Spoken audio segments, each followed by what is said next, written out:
Hey guys, tonight we're taking a gentle dive, not into the usual well-trodden paths of emperors and epic battles, but into the quietly humming workshops and bustling marketplaces of an era so clever, it practically invented the future, then somehow forgot to send us all the memos. We're journeying to Song Dynasty China, a period roughly between the 10th and 13th centuries, where ingenuity was practically a national pastime. Imagine stepping into a world where city lights are from street lamps, not just stars, where the scent of coal smoke mingles with exotic spices, and where ideas are bubbling like a well-tended stew. You're there, a silent observer, about to uncover some truly mind-bending innovations that most history books just skim over. Of course, given the eventual Mongol conquests and the general unpredictability of, well, everything back then, you probably won't survive this era if you were actually living it with all its ups and downs. Best to stay a spectral, sleepy tourist. So, before you get comfortable, take a moment to like the video and subscribe, but only if you genuinely enjoy what I do here. It's like leaving a small offering to the algorithm gods, ensuring they continue to bless us with obscure historical deep dives. While you're at it, I'd love to know where you're tuning in from and what time it is in your corner of the world. Post your location and local time in the comments below. Now, dim the lights, maybe turn on a fan for that soft background hum, and let's ease into tonight's journey together. You awaken, not with a jolt, but with a slow, dawning awareness, as if surfacing from a long, timeless dream. The air around you is different, thick with unfamiliar scents, alive with a cacophony of sounds that are both alien and strangely vibrant. You find yourself standing on a bustling, paved street, somewhere in the heart of Song Dynasty China, an empire that flourished from 960 to 1279 AD. This isn't the dimly lit, mud-caked stereotype of the Dark Ages that often clouds our perception of this period elsewhere in the world. Oh no, this is something else entirely. This is an era often dubbed by historians as a Chinese Renaissance, or a period of profound medieval economic revolution. A mainstream historical fact that underscores just how dynamic and advanced this society was. You're about to see why. The city around you, perhaps it's the grand northern Song capital of Bianjing, later known as Kaifeng, or the magnificent southern Song capital of Linan. Modern Hangzhou is a sprawling metropolis, one of the largest and most sophisticated urban centers on the planet at this time. Multi-story wooden buildings, their eaves gracefully curved, line the wide thoroughfares, canals, teeming with barges and pleasure boats, crisscross the city like liquid highways. The sheer density of people is astounding, merchants hawking their wares in booming voices, scholars in long robes engaged in animated discussion, porters carrying heavy loads on swaying bamboo poles, street performers captivating small crowds with their antics. It's a sensory overload in the best possible way. A far cry from the sleepy, agrarian villages that dominated much of the medieval world. You might even catch yourself thinking, wait, did my time machine overshoot and land me in a surprisingly well-organized ancient theme park? Nope. This is the real deal. Song style. But it's not just the scale of the cities or the vibrancy of the culture that defines this era. It's the quiet hum of ingenuity, the pervasive spirit of innovation that touches nearly every aspect of life. While the Song Dynasty is rightly famous for giving the world what are often called the four great inventions in their more developed forms: gunpowder, the magnetic compass, movable type printing, and paper, those are just the headliners, the chart toppers. Beneath that glittering surface lies a vast, fertile landscape of lesser-known, often overlooked, but equally fascinating inventions and advancements. These are the forgotten marvels, the ingenious solutions to everyday problems, the quiet leaps of imagination that truly revealed the depth of Song creativity. And these are what you're here to uncover. You're not just a tourist, you're an archaeological explorer of lost ideas, a connoisseur of clever contraptions. Just try not to touch anything too important. The butterfly effect is a terrible travel companion. Think about the sheer diversity of life here. A quirky tidbit about Song Dynasty urban culture is its incredible level of sophistication and specialization.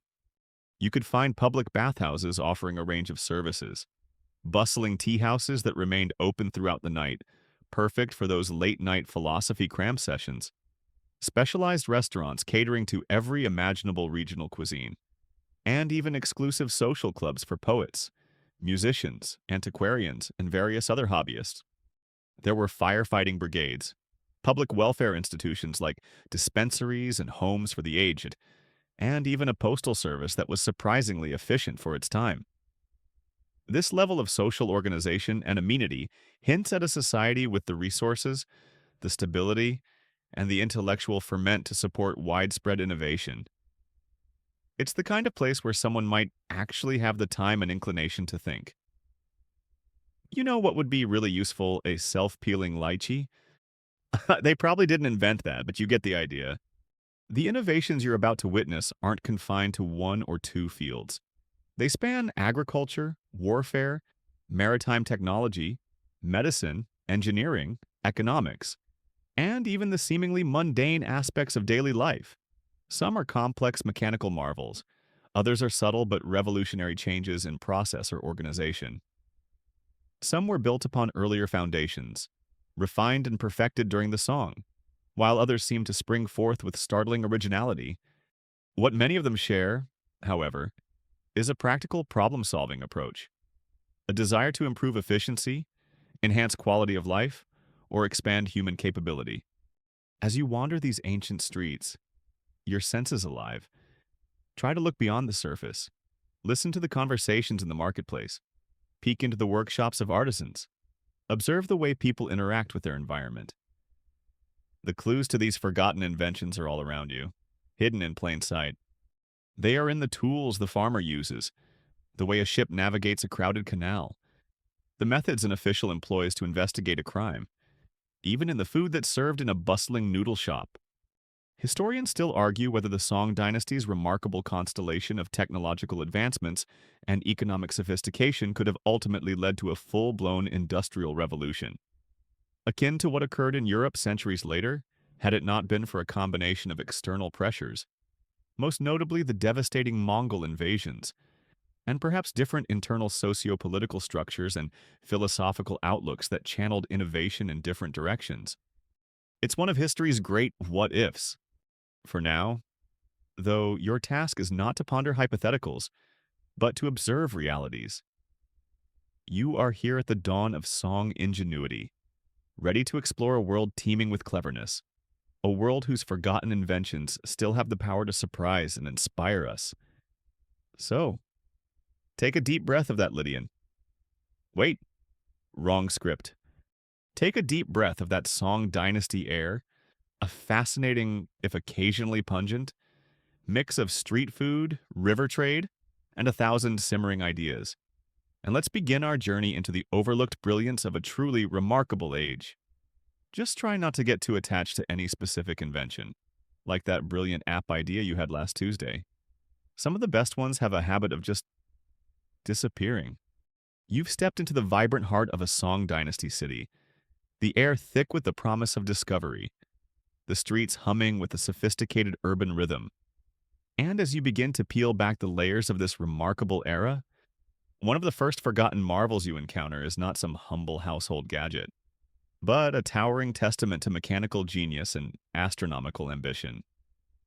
Susong's water-powered astronomical clock tower. Prepare to have your understanding of medieval technology thoroughly and delightfully recalibrated.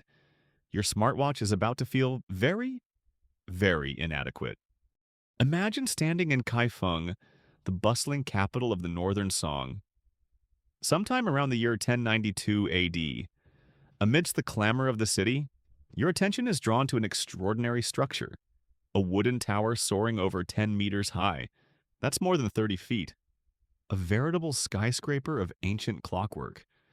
This isn't just any tower, this is the water-powered astronomical clock tower, or Shui Yun Yi Xiang Tai, a creation of the brilliant polymath Su Song, a man who was an accomplished statesman, astronomer, cartographer, pharmacologist, zoologist, botanist, and evidently a rather gifted mechanical engineer. He was basically the Leonardo da Vinci of the Song Dynasty, but with arguably better project completion rates, at least on this one. A mainstream historical fact is that Susong's clock tower, detailed meticulously in his treatise Xinyi Xiangfao Essentials of a New Method for Mechanizing the Rotation of an Armillary Sphere and a Celestial Globe, stands as one of the most complex and sophisticated mechanical devices created anywhere in the world during its time, far outstripping anything comparable in Europe for centuries to come. As you approach, the first thing you might notice, apart from its sheer size, is the sound of rhythmic sloshing and clanking, the groan of wooden gears, the splash of water, and the periodic chime of bells and gongs. This intricate behemoth isn't powered by springs or weights in the way later European clocks would be. It's driven by a massive water wheel, continuously fed by a regulated flow of water from a clepsydra, or water clock, ensuring a consistent, steady source of power. You can almost feel the ground beneath your feet thrumming with the energy of this immense, water-breathing machine. It's like standing next to a gentle, well-behaved mechanical dragon. But the real magic, the truly forgotten innovation for many, lies hidden within its complex guts. At the heart of Susong's clock is a revolutionary piece of engineering, one of the world's first known endless power-transmitting chain drives, which operates in conjunction with an ingenious escapement mechanism. Now, an escapement, for those of us who aren't clock nerds, is the crucial bit of kit that stops a power source like a water wheel or a wound spring from just spinning wildly and releasing all its energy at once. It controls the release of power in regular, precise intervals, which is what makes a clock tick and keep accurate time. Susong's mechanism, using a series of locks and trips, allowed the main driving wheel to advance by just one scoop of water at a time, ensuring a steady, predictable motion. This was a monumental leap in horological engineering, the kind of breakthrough that makes modern engineers nod slowly and say, "Nice, very nice." You can just imagine Susong trying to explain this to someone. So it's like a tiny, very polite bouncer for the water wheel, only letting in one scoop at a time. And what did all this intricate clockwork do? Oh, just casually model the entire cosmos while also telling you the time with theatrical flair? On the very top of the tower, open to the sky, an enormous bronze armillary sphere, a complex model of interlocking rings representing celestial circles, slowly rotates in perfect synchronization with the actual heavens, allowing astronomers to pinpoint the positions of stars and planets. Inside the tower, on an upper level, a large celestial globe, also powered by the main mechanism, mimics the apparent rotation of the night sky. It's a universe in miniature, a mechanical ballet of gears and spheres turning in majestic, silent sympathy with the celestial dance above. Historians still argue whether the primary driving force behind the creation of Susong's incredibly elaborate clock tower was purely functional. That is, for precise astronomical observation, calendrical calculations, and accurate timekeeping essential for state rituals and astrological predictions. Or if its construction was largely symbolic, intended to be a powerful demonstration of the emperor's divine mandate as the Son of Heaven, showcasing the harmony between the song state and the cosmos. A sort of ultimate imperial prestige project. Given the sheer effort involved, it was probably a healthy dose of both. But it wasn't just for stern-faced astronomers. This clock tower was also a piece of public spectacle, a delight for the citizens of Kaifeng.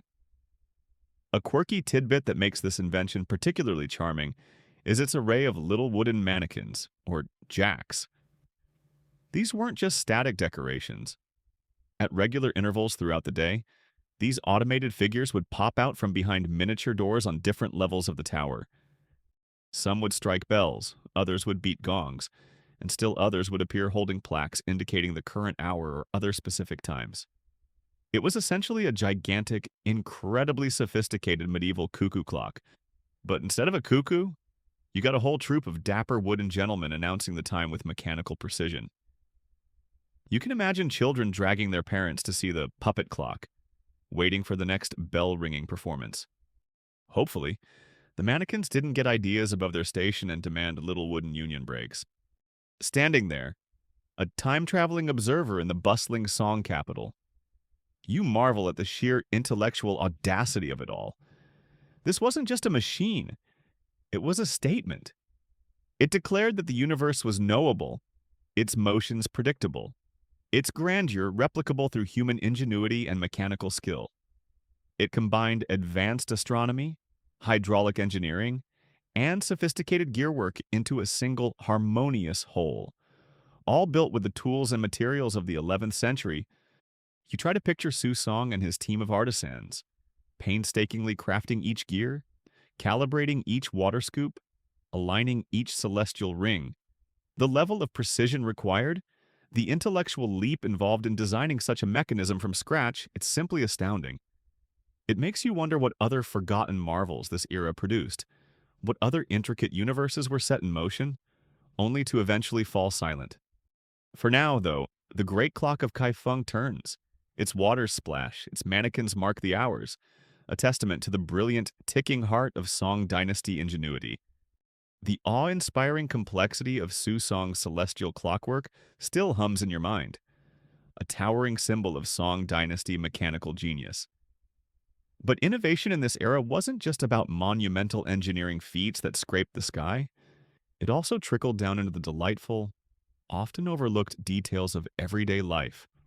So you step away from the chiming mannequins and intricate gears and find yourself wandering deeper into the vibrant, jostling heart of a song capital, perhaps Kaifeng or the later Hangzhou. The air is thick with the tantalizing aromas of street food, sizzling meats, steaming dumplings, fragrant spices, and the clamor of 1,000 conversations. It's here, amidst the cheerful chaos of urban gastronomy, that you encounter another surprisingly modern and largely forgotten invention, the restaurant menu.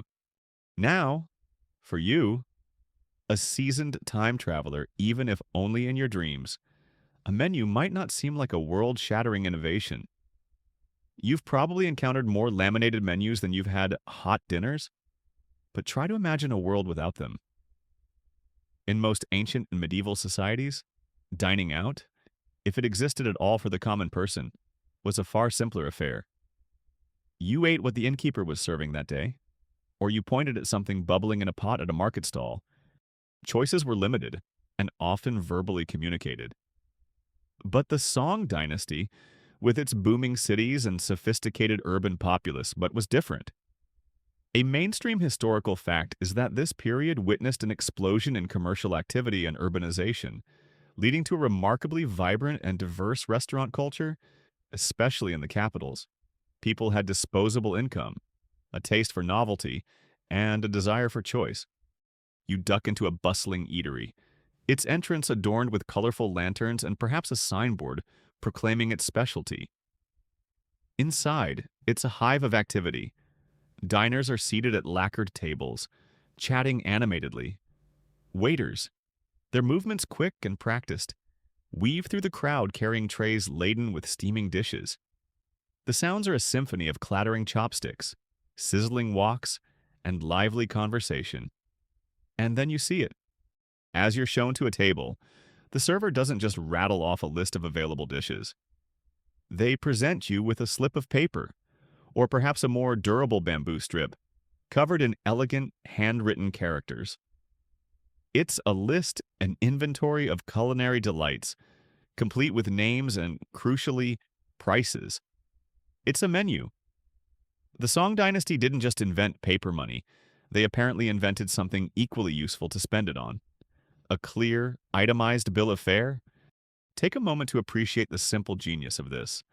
In a city teeming with people from all over the empire, each with their own regional tastes and dialects, and with restaurants offering an ever-increasing variety of dishes, relying on purely verbal communication between diner and server was becoming inefficient, prone to misunderstandings, and just plain overwhelming.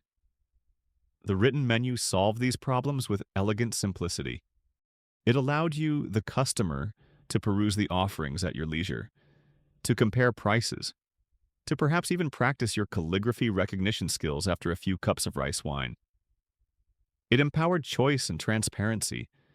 No more awkward guessing games. No more surprise me orders that end in culinary disappointment.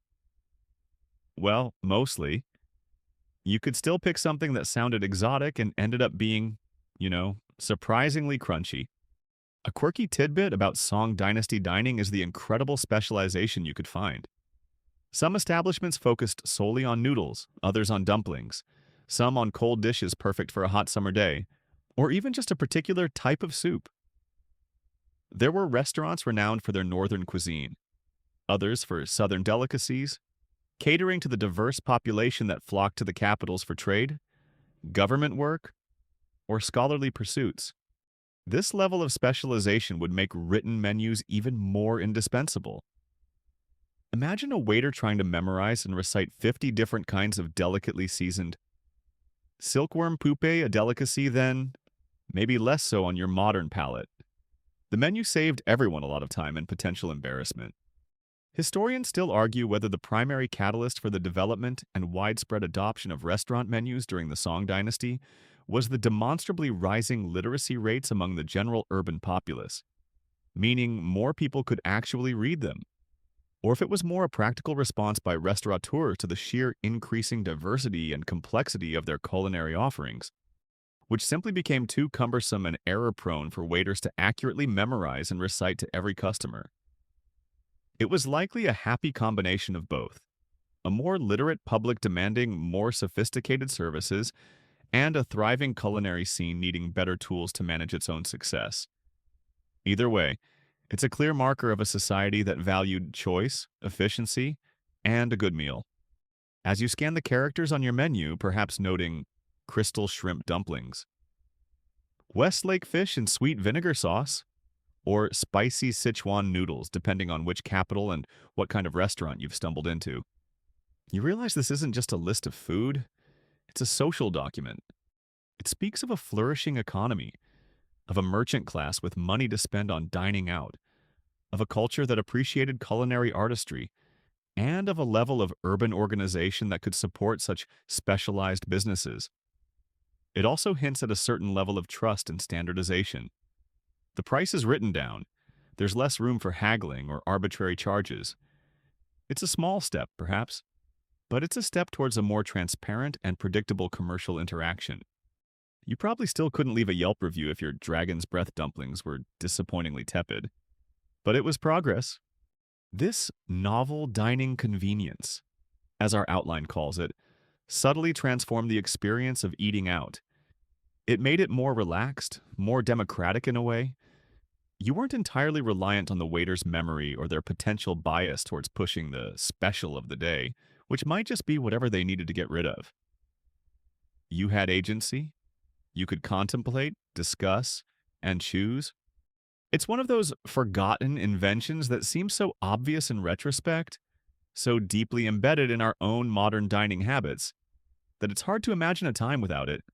Yet, here it is, taking its early bows on the stage of Song Dynasty innovation, a testament to a society that was not only inventing world-changing technologies like gunpowder and the compass, but also refining the simple, civilized pleasure of a good meal, well-chosen and clearly priced. Now, what to order? Just try not to order something that was considered a delicacy then, but might make your 21st century stomach stage a rebellion later. Analysis paralysis, Song Dynasty edition, is a very real threat with these extensive new menus. Having navigated the delightful complexities of a Song Dynasty restaurant menu, a testament to urban sophistication and culinary choice, your journey into the forgotten ingenuity of this era now takes you from the bustling tea house to the quieter, more scholarly realm of maps. It might seem like a leap, from ordering noodles to charting empires, but both, in their own way, reflect a society keen on organization, clarity, and understanding its world. And just as the Song Dynasty was surprisingly advanced in its approach to dining, its cartographers were creating maps of such precision and detail that they would have made many contemporary European map makers weep into their vellum. You find yourself, perhaps, in the study of a learned scholar or an imperial official's well-ordered office. Unrolled before you on a wide table is not a rough sketch or a symbolic representation of the world, but a meticulously drafted map, perhaps drawn on fine silk or durable paper, its lines inked with a steady, confident hand. This isn't your granddad's treasure map with a big X and a cartoonish sea monster. This is serious business. China, of course, had a long and venerable tradition of cartography stretching back centuries before the song. But it was during this period that the science and art of map-making reached a new zenith of accuracy and sophistication. What makes these song maps so remarkable, and often forgotten in the grand narratives of invention, is their systematic approach to representing space. You trace your finger along the delicate lines, and you notice a consistent feature, a rectangular grid system. While the concept of using grids in map-making had been pioneered by earlier Chinese scholars like Pei Shu back in the 3rd century AD, song cartographers like Shen Kuo, the same polymath who made astute observations about magnetic declination, so crucial for compass use, and others refined and applied this system with remarkable consistency. Each square on the grid represented a set distance on the ground, allowing for a far more accurate depiction of scale and the proportional relationship between different geographical features. No more, this river looks kind of big. Let's just draw a wiggly line. School of cartography here. You lean closer, marveling at the detail. Rivers like the mighty Yangtze and Yellow River are not just symbolic squiggles. They're complex twists, turns, and tributaries are rendered with an accuracy that speaks of careful surveying and diligent compilation of information.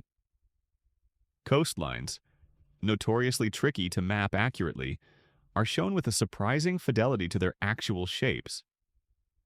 Mountains are not just generic pointy peaks. Their ranges and relative positions are indicated. You might see towns, administrative boundaries, and even major trade routes marked with clarity.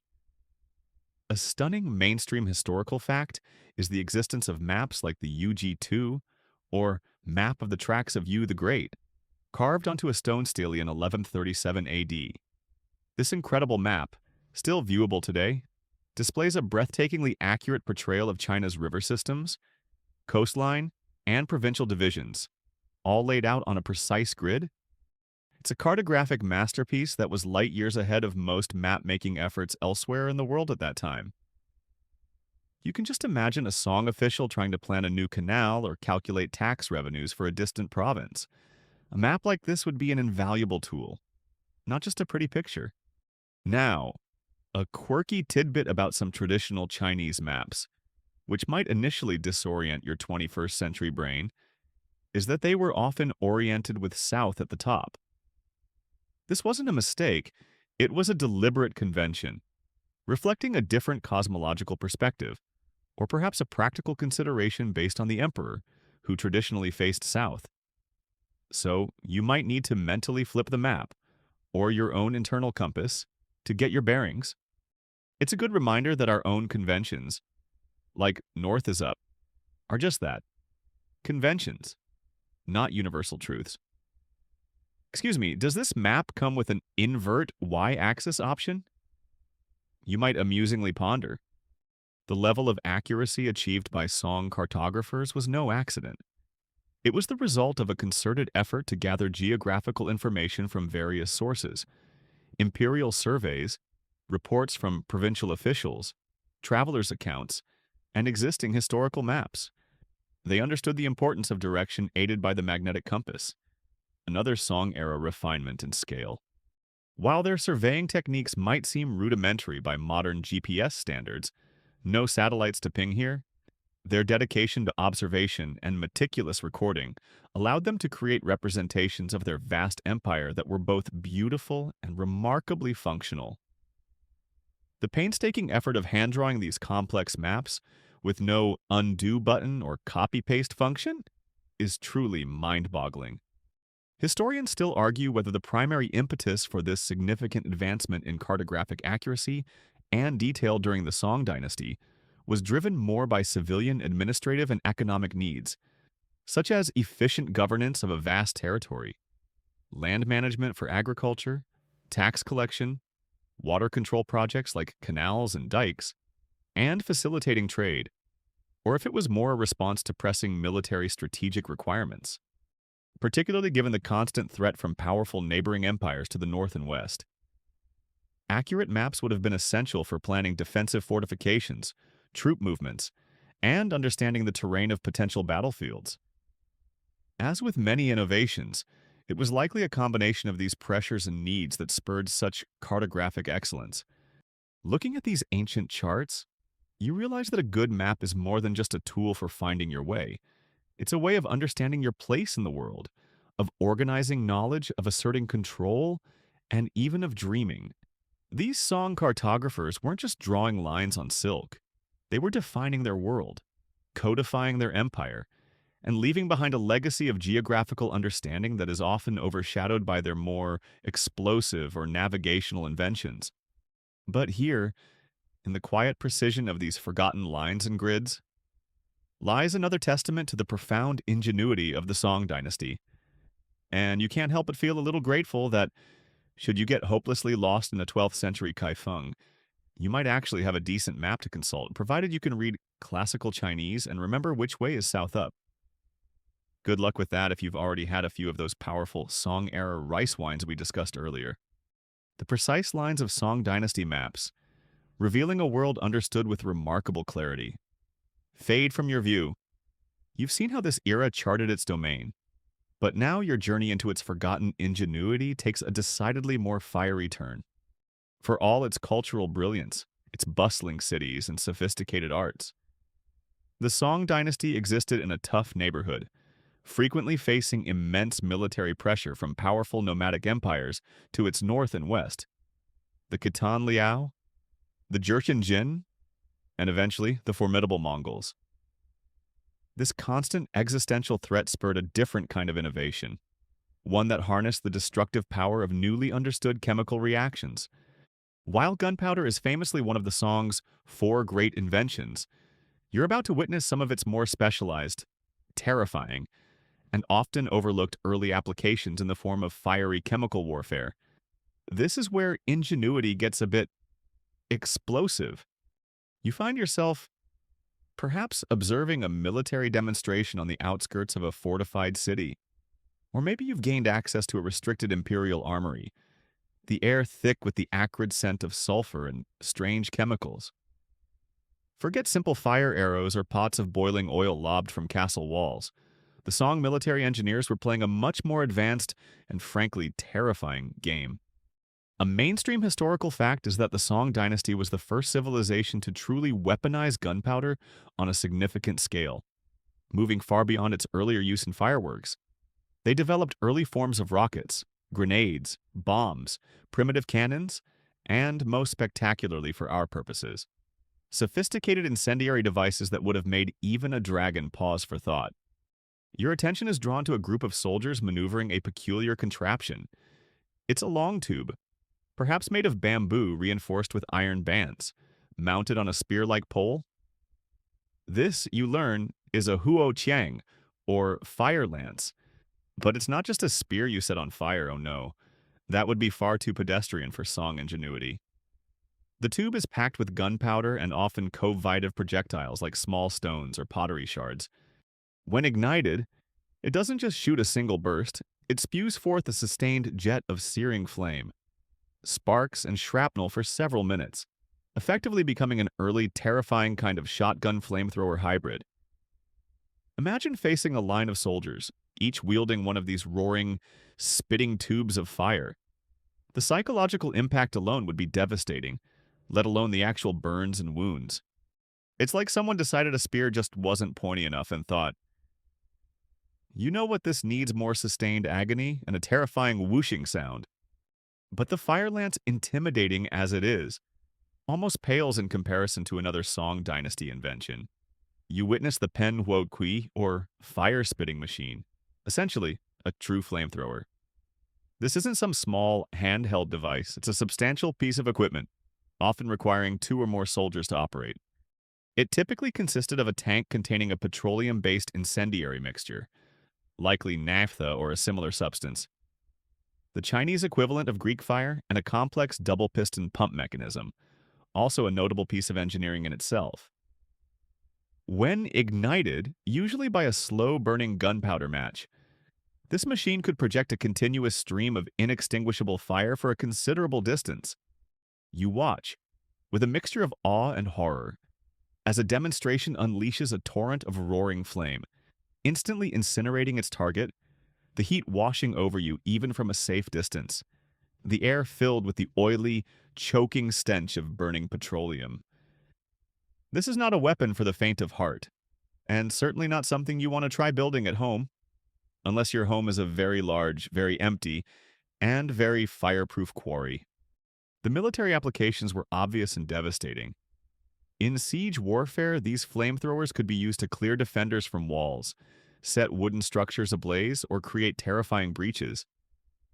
In naval battles, where Song fleets often patrolled the vast river systems and coastlines, remember those watertight compartments we'll get to later? The Pen Huo-Chi was particularly effective against enemy ships, turning wooden vessels into floating infernos in moments. It's a hot new trend in warfare, quite literally.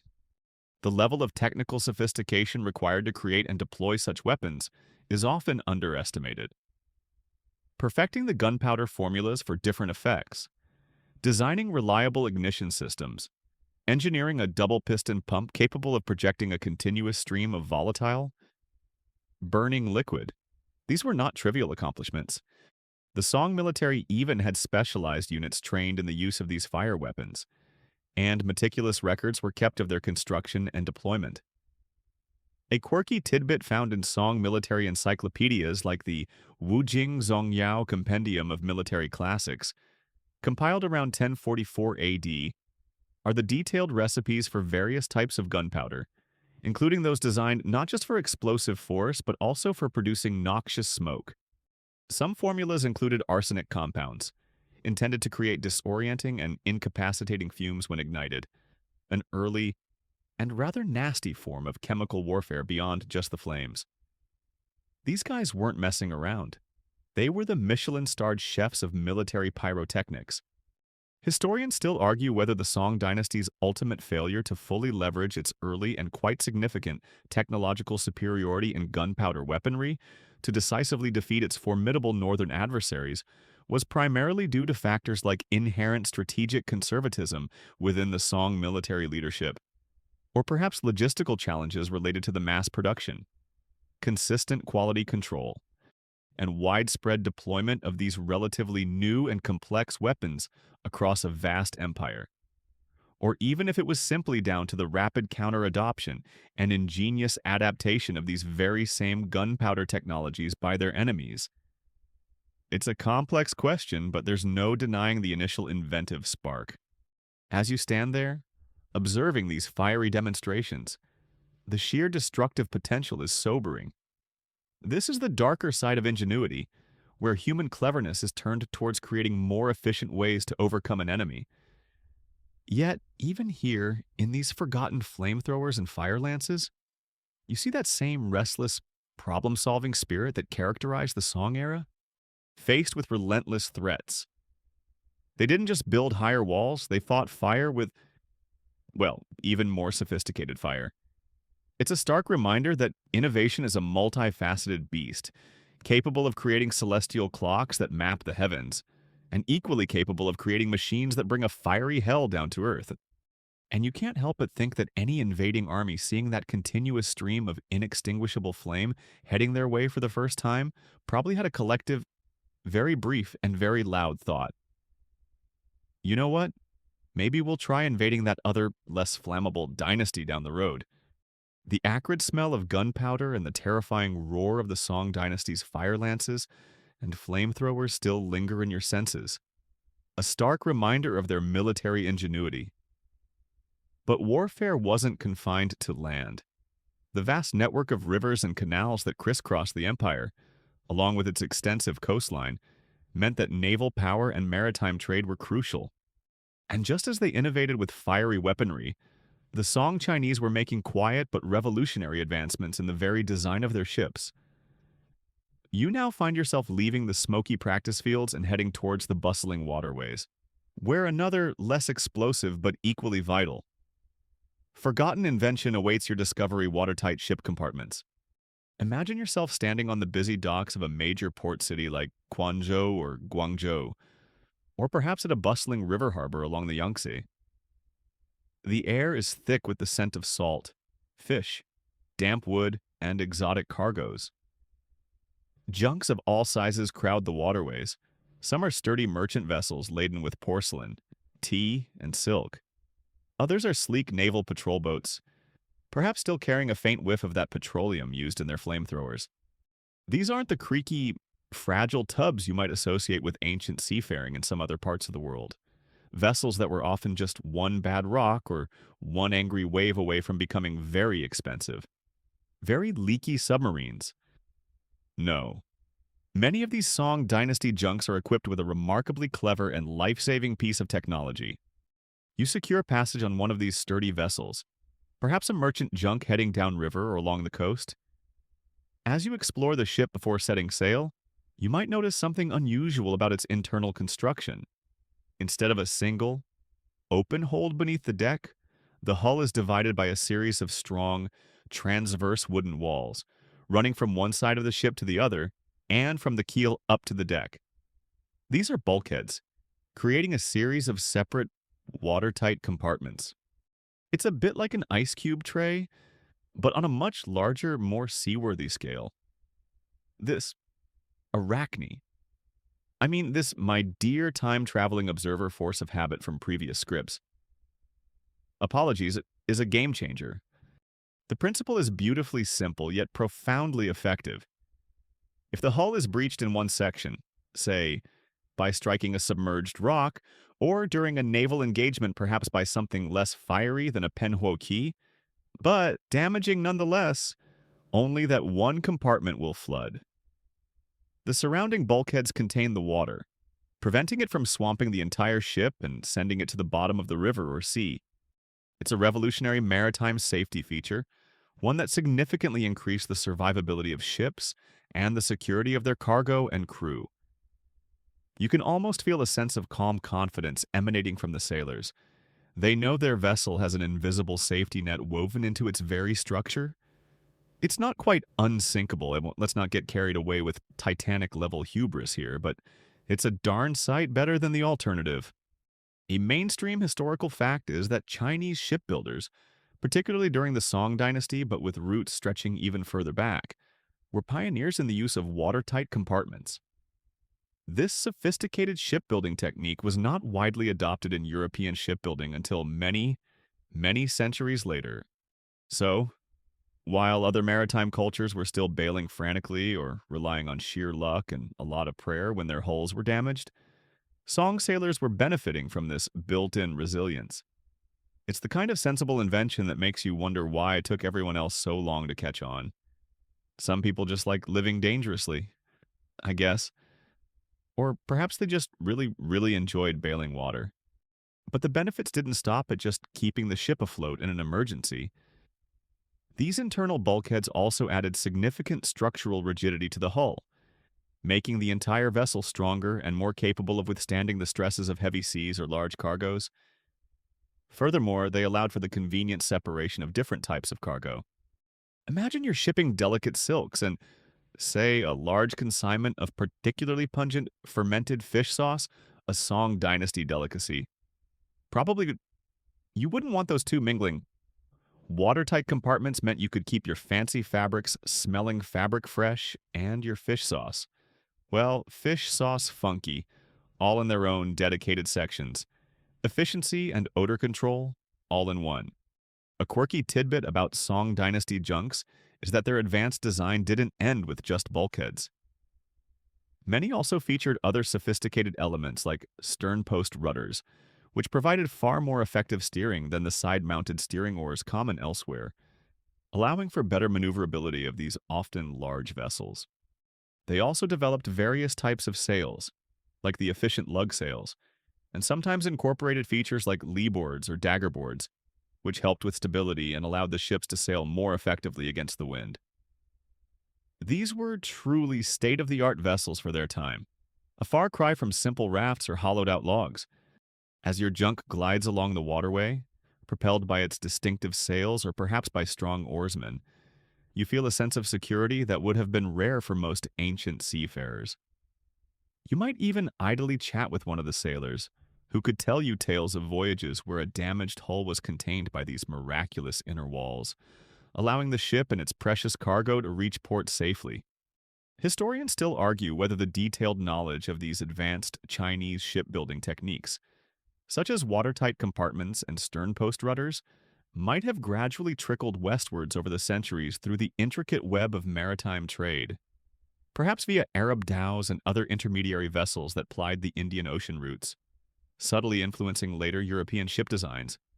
Or if these features were largely independent reinventions in Europe when their own shipbuilding technology advanced much later.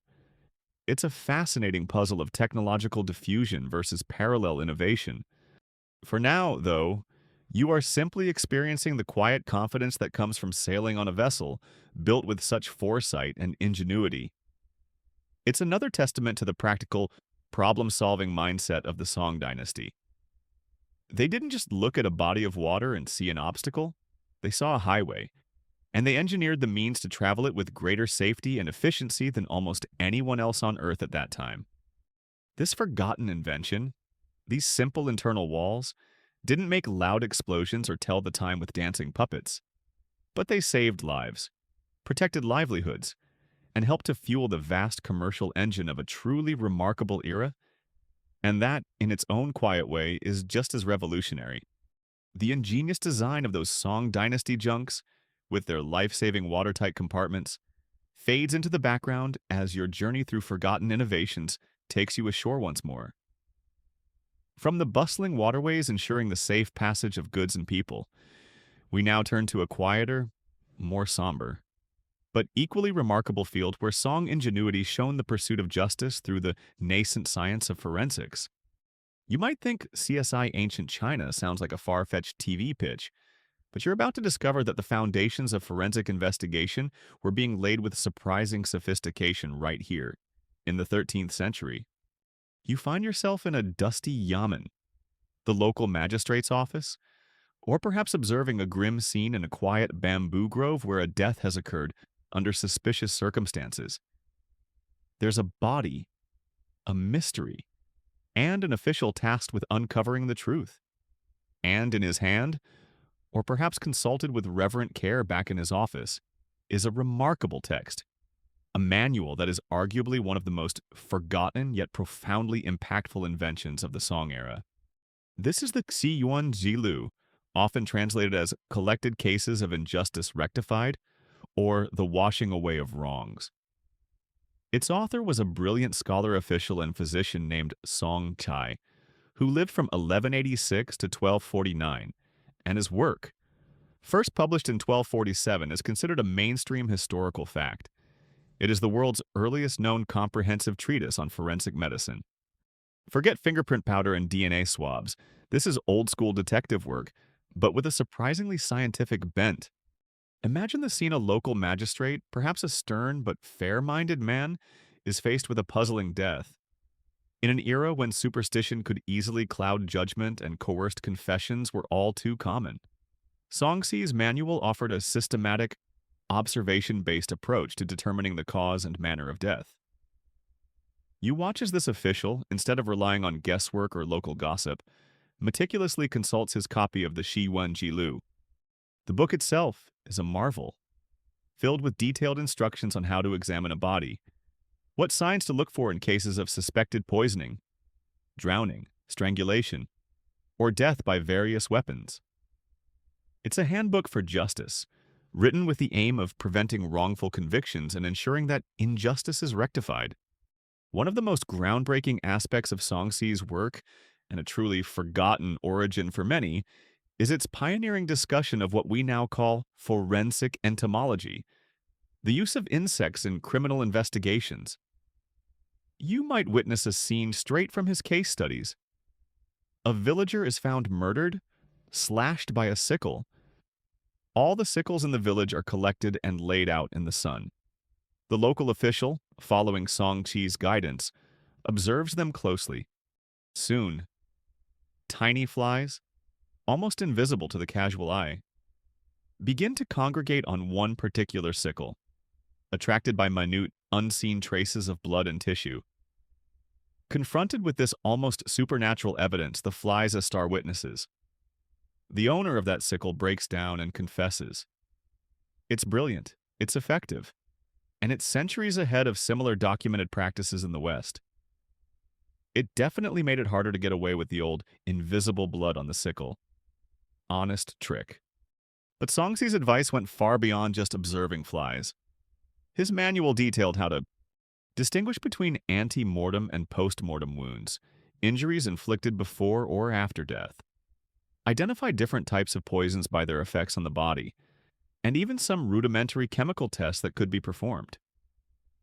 Determine if a drowning was accidental, suicidal, or homicidal by looking for water in the lungs or signs of struggle. Recognize the subtle marks of strangulation or suffocation. Estimate the time of death based on the state of decomposition, though this was, of course, less precise than modern methods. Carefully examine the throat and mouth for foreign objects in cases of suspected choking. A particularly quirky tidbit found within the Shiwen Jilu is its surprisingly astute advice on how to detect faked suicides or staged death scenes. Songxi instructed investigators to look for inconsistencies. A weapon placed unnaturally in a victim's hand. Ligature marks that didn't match the supposed hanging method, or signs of a struggle that a suicide victim wouldn't exhibit. He was essentially teaching ancient detectives how to spot a locked room mystery concocted by a clever culprit. He also gave practical advice on how to conduct examinations with respect for the deceased and their families, and how to deal with potentially corrupt local officials or powerful families who might try to obstruct an investigation. This wasn't just a medical textbook. It was a guide to navigating the complex social and political realities of seeking justice. Historians still argue whether the highly detailed and sophisticated forensic procedures outlined in Songxi's manual were consistently and widely applied by local magistrates throughout the vast Song Empire, or if their actual use was more sporadic, depending heavily on the individual training, diligence, and resources of the officials in any given district. The ideal was certainly there, but the day-to-day reality of administering justice across such a large territory would have been challenging. Nevertheless, the existence and use of such a comprehensive forensic guide in 13th century China is a testament to the Song Dynasty's commitment to rational inquiry and orderly governance. It reflects a deep-seated belief that truth could be uncovered through careful observation and logical deduction, even in the face of death and deception. While the tools were simple, keen eyes, sharp wits, and a profound understanding of natural processes, the methodology was surprisingly modern. It's a far cry from simply declaring the nearest suspicious-looking person guilty or relying on trials by ordeal. You can't help but think that some of Songxi's methods are still probably more reliable than calling in a dodgy TV psychic to solve a crime.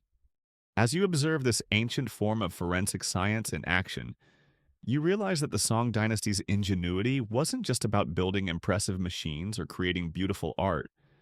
It was also about fostering a society that valued justice, sought truth, and developed remarkably sophisticated tools, even if those tools were primarily knowledge and a keen eye, to achieve those ends. The collected cases of injustice rectified might not be as famous as gunpowder, but its impact on the pursuit of truth and the protection of the innocent was, in its own quiet way, just as revolutionary.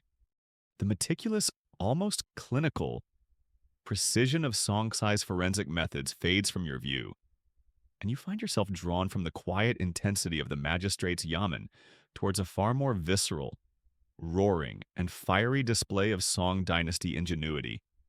The pursuit of truth and justice required sharp minds and careful observation, but the very foundation of this sprawling, sophisticated empire, its agriculture, its armies, its commerce, its construction, rested on something much more tangible: iron.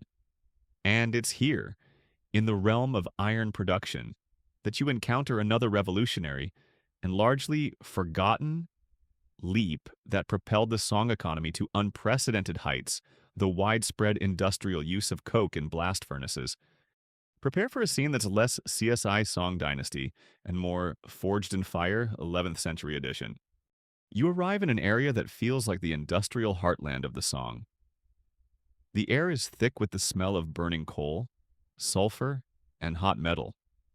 The rhythmic clang of hammers, the roar of furnaces, and the hiss of steam or water-powered bellows create a deafening symphony of production. This isn't a quaint village smithy with a single forge. This is industry on a scale that feels startlingly modern. Iron was the backbone of the song economy. It was needed for everything sturdy plowshares and agricultural tools to feed its massive population. Weapons and armor for its armies constantly fending off northern invaders. Remember those fire lances? Nails and fittings for its grand construction projects and its advanced ships. And even common household goods like pots, pans, and needles. The demand was immense. Now, traditionally, iron smelting relied on charcoal as its primary fuel. Charcoal burns hot and clean, but it has a major drawback: it requires vast quantities of wood to produce. As an empire's iron production scales up, so does its appetite for charcoal, leading to widespread deforestation and a looming fuel crisis. It's the ancient equivalent of clear-cutting rainforest for burger production, not exactly sustainable in the long run. Plus, there's a limit to the temperatures charcoal can easily achieve in simpler furnaces. The song innovators, faced with this burgeoning demand and dwindling forests, turned to an alternative fuel source that they had in abundance: coal. But raw coal, when used for smelting, often introduces impurities like sulfur into the iron, making it brittle and weak. The solution? Coke. You see them making it. Huge mounds of coal are slowly baked in ovens or kilns with limited oxygen, a process that drives off volatile impurities like coal tar, ammonia, and sulfurous gases, leaving behind a fuel, coke, that is almost pure carbon. This coke burns hotter, cleaner, and more consistently than charcoal, and it's much stronger, meaning it can support heavier loads of iron ore and flux in larger furnaces. It's a game changer. It's the difference between a slightly disappointing barbecue with damp wood and a full-on inferno-level steel melting operation. And then you see the blast furnaces themselves. These aren't just small clay ovens. These are towering structures, often built into hillsides, continuously fed with iron ore, limestone as a flux to remove impurities, and, crucially, like this high-energy coke, powerful bellows, frequently driven by complex water wheel systems. Remember, Song's clockwork. Similar hydraulic ingenuity is at play here. Pump enormous quantities of air into the base of the furnace, raising the temperature to white-hot levels, far exceeding what was easily achievable with charcoal alone. You stand at a safe distance, feeling the intense radiant heat, watching as workers, their faces ruddy and streaked with soot, skillfully manage the roaring beast, periodically tapping the furnace to release a blinding stream of molten iron, which flows like liquid fire into prepared molds. It's a dramatic, almost hellish, but undeniably impressive spectacle. Not exactly a spa day. The impact of this shift to coke-fueled blast furnaces was nothing short of revolutionary. A mainstream historical fact is that the Song Dynasty experienced what many historians call an iron revolution. Thanks to this technology, iron production skyrocketed, reaching per capita levels that were not achieved in Europe until its own industrial revolution centuries later. In the 18th century, this wasn't just a minor improvement, it was a quantum leap in industrial capacity. They were, in essence, mass-producing iron. This abundance of high-quality iron, including cast iron, which could be readily produced at these higher temperatures, transformed many aspects of song society. A quirky tidbit, or rather a testament to this industrial might, was the sheer scale and standardization of production. The Song government operated massive ironworks, some employing thousands of workers, producing not just individual tools but vast quantities of standardized goods. Think tens of thousands of identical arrowheads for the army, or interchangeable parts for plows. They even cast huge iron pagodas, some of which, incredibly, still stand today, a testament to the durability of their metalwork. This wasn't artisanal bespoke. century Europe, or if other crucial societal, scientific, or even philosophical factors present in later European industrialization were still missing in the song context. It's a debate that highlights just how tantalizingly close. In some respects, the song came to an even more profound global transformation. Imagine a world where the Industrial Revolution kicks off in China in the 12th century. The geopolitical and technological landscape of our planet would be unrecognizably different. What makes this Song Dynasty Iron Revolution particularly forgotten by many is not that they used iron, but how they made it in such vast quantities and with such efficiency. The large-scale, systematic use of coke derived from coal, rather than relying solely on increasingly scarce charcoal, was the key. It was an ingenious solution to an environmental and industrial bottleneck. A classic example of song problem solving that had enormous ramifications. They were being eco-conscious by saving trees, in a very pragmatic, we need more iron for everything kind of way. It's like they realized their charcoal habit was leading to a very bald planet and said, hold my rice wine. I've got an idea involving this dirty black rock.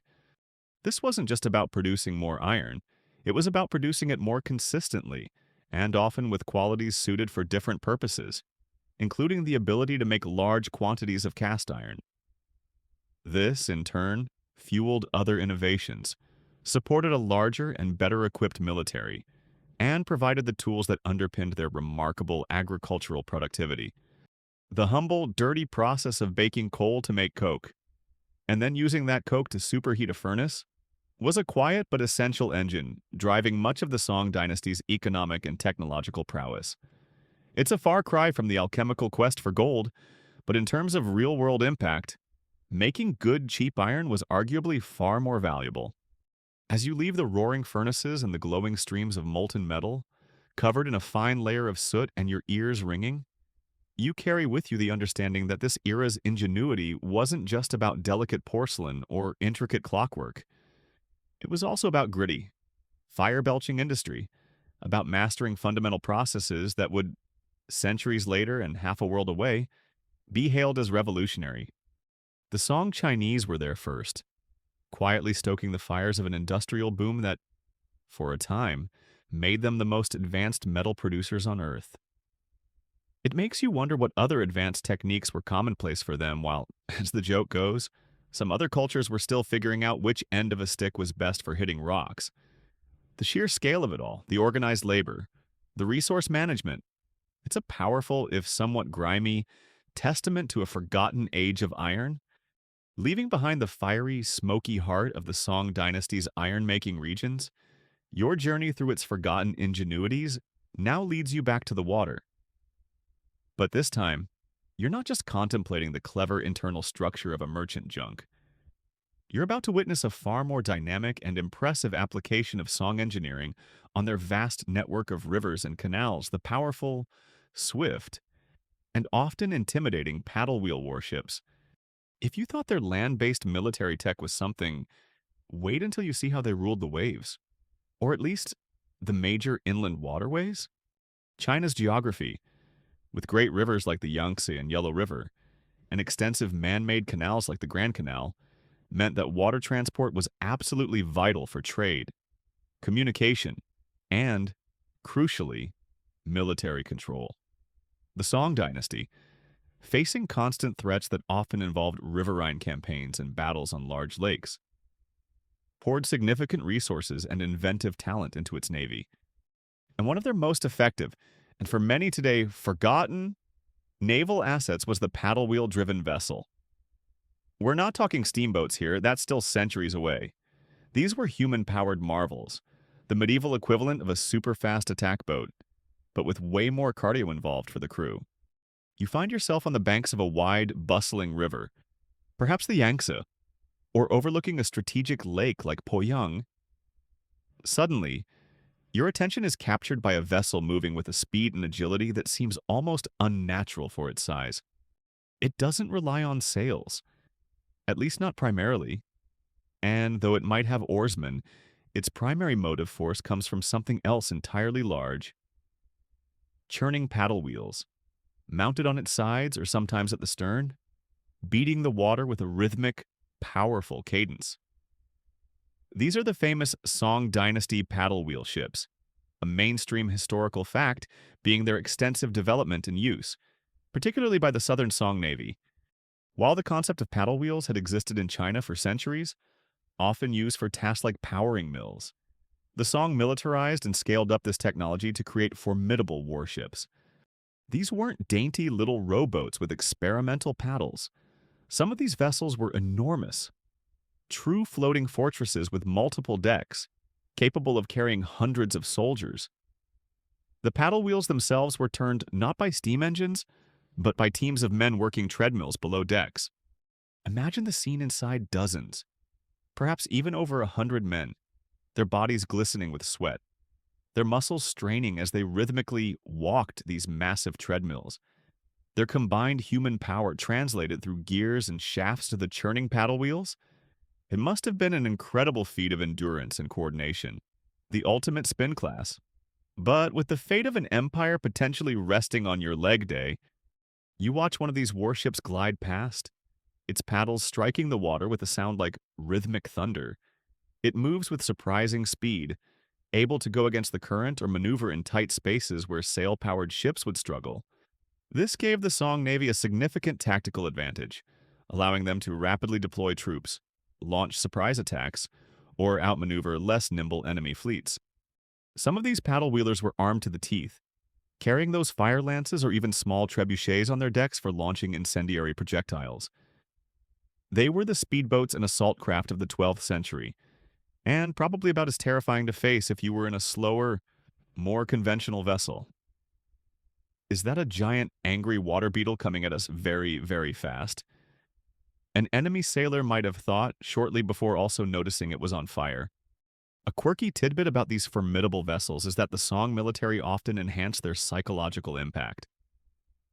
Some paddle wheel warships were reportedly adorned with fierce dragon heads at the prow or painted with other intimidating imagery. The sheer noise of the multiple paddle wheels churning the water, combined with war drums and the shouts of the crew, would have been a terrifying spectacle, designed to demoralize an enemy even before the first arrow was loosed or the first fire lance ignited. It's a good reminder that warfare isn't just about weapons. It's also about scaring the living daylights out of your opponent. The engineering behind these ships was no small feat. Designing a hull strong enough to support the stresses of the paddle wheel mechanisms, creating efficient treadmill systems to maximize human power output, and ensuring the vessel remained stable and maneuverable required considerable skill.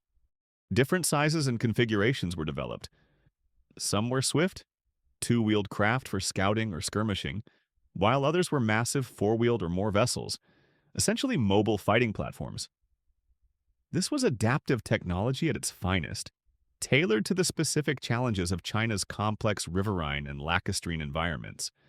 Historians still argue whether the Song Dynasty's impressive naval power, exemplified by these innovative paddle wheel ships and their early adoption of gunpowder weapons at sea, was primarily developed and oriented towards riverine warfare and coastal defense, mainly to counter threats from their land-based northern rivals, or if there were also genuine ambitions within the Song court or merchant community for more extensive blue water maritime projection, aiming to establish a dominant naval presence in the South China Sea and perhaps even into the Indian Ocean. Ambitions that were ultimately curtailed by internal priorities or external pressures like the rise of the Mongols. It's a fascinating question about the strategic reach of Song naval ingenuity. Observing these powerful vessels, you gain a new appreciation for the multifaceted nature of Song innovation. It wasn't just about scholarly pursuits or civilian comforts. It was also about pragmatic, effective solutions to pressing military needs. The paddle wheel warship, a forgotten marvel of human-powered engineering, represents a crucial chapter in the history of naval technology, allowing the Song to assert control over their vital inland waterways with a speed and power that was unmatched in their time. It's a far cry from the serene image of a scholar contemplating a landscape painting, but it's an equally important part of the Song dynasty's dynamic and inventive spirit. And you can't help but spare a thought for the poor souls on treadmill duty, hopefully. They had a good rotation system and plenty of water breaks. The powerful image of Song Dynasty paddle wheel warships, churning their way through China's vast inland waters, still ripples in your mind.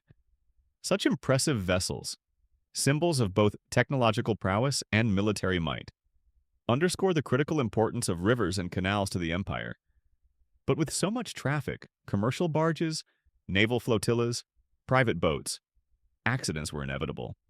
Storms, collisions, battles, or just plain bad luck could send a vessel and its precious contents to the murky bottom. And while prevention, with innovations like watertight compartments, was one thing, what happened after a ship went down? This leads you to another fascinating and largely forgotten area of song ingenuity: the surprisingly sophisticated secrets of underwater salvage. Forget modern ROVs and sonar. This was salvage performed with muscle, wits, and some very clever low-tech solutions. You find yourself, perhaps, on the bustling bank of a major river, like the Yangtze, or overlooking a busy harbor. A crowd has gathered, their attention fixed on a point in the water where a recent mishap has occurred. A merchant junk, laden with valuable porcelain, or perhaps a government shipment of grain or even weapons, has foundered in relatively shallow, but still challenging, waters. The loss is significant, and the call has gone out to attempt a recovery. This isn't just a case of a few fishermen idly hoping to snag a loose pot. This is an organized operation, a testament to the value placed on retrievable assets and the problem-solving skills of the Song era. It's the ancient equivalent of a maritime lost and found, but with much higher stakes and considerably more effort. What you witness is a carefully orchestrated ballet of boats, ropes, and human effort. There are no cumbersome diving suits or oxygen tanks here. Instead, you see skilled divers, lean and powerful, preparing to descend. They might be local fishermen or pearl divers, men renowned for their ability to hold their breath for impressive lengths of time and to work effectively in the often murky, fast-flowing currents. They might use weighted ropes to help them descend quickly to the wreck, their eyes straining to see in the dim underwater light. It's a hazardous job. Make no mistake. You hope they had good health insurance or at least a very robust belief in reincarnation, because the risks were considerable. For smaller, lighter objects, these divers, working in short, intense bursts, might be able to retrieve them by hand or attach ropes so they can be hauled to the surface. But for heavier cargo, or the ship itself, more ingenious methods are required. You observe teams on anchored barges or specially constructed rafts positioning themselves over the sunken vessel. They employ a variety of tools, long grappling hooks with multiple prongs, strong nets woven from bamboo or hemp, and complex systems of levers and capstans to provide mechanical advantage. It's a slow, painstaking process, requiring immense patience and coordination. Each creak of the ropes, each shouted command, adds to the tension. You're not going to see this on a modern reality TV salvage show, with dramatic music and quick cuts. This is the real, gritty, and remarkably clever historical version. One of the key techniques you might witness involves buoyancy. Large, empty vessels or sealed bamboo pontoons could be maneuvered over the wreck and securely attached to it with strong ropes by the divers. Then, these pontoons would be systematically filled with water to sink them slightly. The ropes pulled taut, and then the water bailed or pumped out of the pontoons. As they regain their buoyancy, they exert a powerful lifting force on the sunken object. Repeat this process enough times, with enough pontoons, and even a substantially sized wreck could be gradually raised from the riverbed or seabed, or at least brought close enough to the surface to be dragged into shallower water. It's a brilliant application of basic physics, requiring careful calculation and a lot of hard labor. Archimedes would have been proud, though he probably would have insisted on a good soak in a public bathhouse afterwards. There are historical records from the Song Dynasty, and even from earlier periods in Chinese history, that describe such salvage operations. A mainstream historical fact that confirms this wasn't just an occasional, haphazard affair. The government, in particular, invested in recovering sunken warships, valuable tribute grains, or important official cargoes. There was an understanding that what was lost to the water was not necessarily lost forever, if human ingenuity and effort were applied. A quirky tidbit associated with such underwater endeavors in many ancient cultures was the need to consider the supernatural. Before disturbing a wreck, which might be seen as intruding upon the realm of water spirits or dragons, offerings or rituals might be performed to appease these entities and ensure the safety of the divers and the success of the operation. You might see a small shrine on the riverbank, with incense smoking, a quiet acknowledgement of the unseen forces at play. Historians still argue whether the Song Dynasty maintained a dedicated, professional corps of salvage divers and engineers, perhaps as part of the Navy or a specific government bureau tasked with such recoveries, or if these complex operations were more typically organized on an ad hoc basis, drawing upon the existing skills of local boatmen, fishermen, pearl divers, and laborers when a significant wreck occurred, and the value of the lost goods warranted the considerable expense and effort. The level of organization you witness suggests at least a well-understood methodology and access to specialized equipment, even if the personnel were temporarily conscripted. Watching the slow, methodical progress, the coordinated efforts of dozens of men, the creaking of ropes and timbers, you gain a new appreciation for the practical problem-solving abilities of this era. They face the challenge of reclaiming valuable assets from the unforgiving depths with a combination of bravery, skill, and clever engineering. It's a testament to their resourcefulness, their refusal to simply accept a loss when a solution, however difficult, could be devised. These forgotten underwater salvage secrets, while lacking the explosive drama of gunpowder or the intricate beauty of a celestial clock, represent another vital thread in the rich tapestry of Song Dynasty innovation. A quiet, determined ingenuity that refused to let go. And sometimes, amidst all the soggy timbers and lost cargo, they probably found some really interesting, if rather waterlogged, treasures. Or maybe just a lot of very disappointed fish. The grit and ingenuity of Song Dynasty underwater salvage operations, wresting treasures and vital goods from watery graves, slowly recedes from your view. From the challenges of reclamation, your journey now shifts to the very foundation of any great civilization, the production of food. And here too, in the sun-drenched fields and meticulously cultivated paddies of the Song countryside, you'll find another example of their often forgotten yet profoundly impactful ingenuity. You're about to witness farmers employing a surprisingly sophisticated piece of agricultural technology that dramatically boosted their efficiency and helped feed one of the largest and most prosperous populations on Earth, the advanced, multi-tube iron seed drill. You wander away from the bustling canals and riverbanks, deeper into the agricultural heartland that sustained those vibrant cities you explored earlier. The Song Dynasty, for all its urban sophistication and commercial dynamism, was still fundamentally an agrarian society. Ensuring a stable and abundant food supply was paramount for social stability, economic growth, and state power. And Song farmers, far from being stuck in ancient, unchanging ways, were beneficiaries and participants in a continuous process of agricultural innovation. Remember that iron revolution we talked about, with its coke-fueled furnaces churning out unprecedented quantities of iron? Well, but a lot of that iron was being forged into better, stronger, and more innovative farming tools. For centuries, the standard method of sowing seeds for many crops was broadcasting, literally, scattering handfuls of seeds across a plowed field. It's a method that's simple, yes, but also incredibly wasteful. Seeds are unevenly distributed. Many are left exposed on the surface to be eaten by birds or scorched by the sun. And those that do germinate often compete inefficiently for space and nutrients.